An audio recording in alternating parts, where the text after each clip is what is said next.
Tinawag mo ko. Teka, nagkakilala tayo dati. Hindi. Yung magulang ni Princess na nagtrabaho sa asyenda niya. Ganun ba? Ako pala si Princess.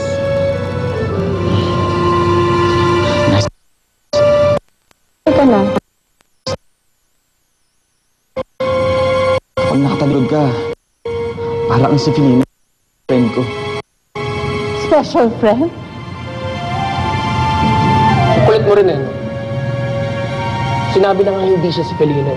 Ano ba kasi problema mo? Pare, yun para mambastos. Kaya nga nagsasorry ako sa kanya eh. Huwag ka na mag-explica. Bastos eh! Tama na! Ano ba yan? Johan! Ang bira kayo mga bata kayo sandali! Tama na! Tumigil nga kasi pagtatalo. Oo, Tama na! kung gusto nyo mag-away, ayaw nyo magpapigil. Diyan kayo sa ring mag-away.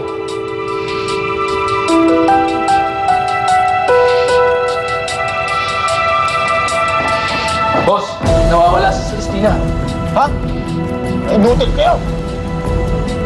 Tinakasan ka na siguro ng asawa mo. Baka nakipagtalo ngayon.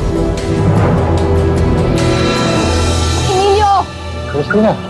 Emilio, kailangan mo umalis. Hindi ka titigilan ni Hugo. Gusto ko niya ipapatay. May mga narinig akong kataong kausap niya na gagawa nito. Kaya kung tapatan ang gusto niyang gawin.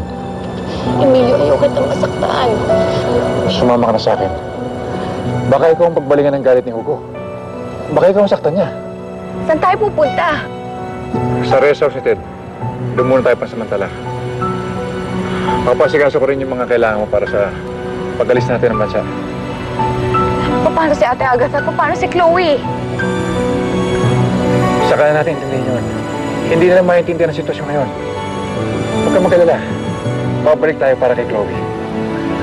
Hindi kita pabayaan.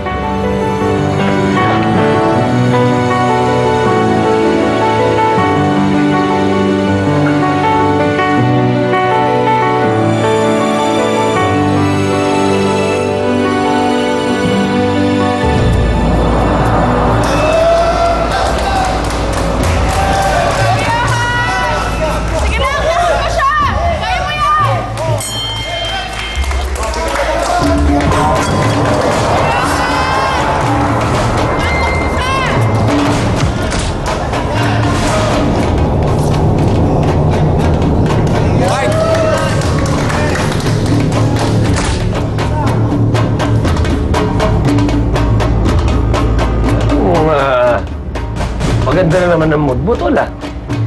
Tol, feel ko na nalalapit na dahil si Celestina gusto na makasama ang kanyang love. Kasus, sigurado ka. Ikaw naman, hindi mo natatanong, babae rin naman ako. So alam ko nararamdaman niya. Nararamdaman ko, mababasa mo na siya. Hiwalay na si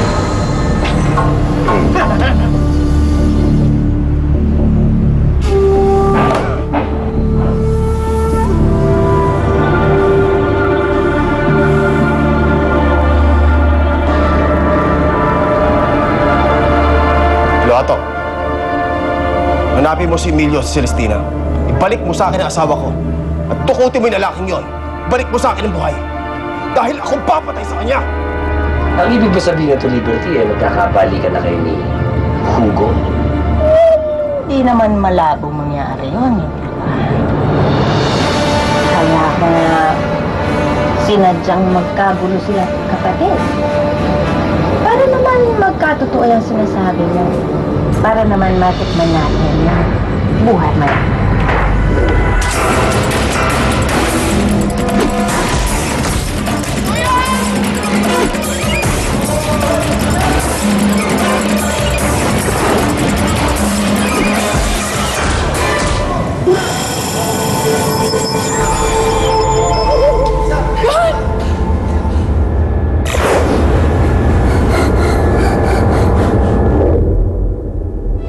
Kung may gagawa ng lahat ng ito. Wala akong kinalaman sa sinasabi mo. Malay mo kagawan din ni Celestina lahat ito para makasama yung lalaki niya. Huwag mo na isipin anak mo. Nasa tamang edad na yun. May gusto sana ako sabihin sa'yo tungkol sa kanya eh. Ano yun?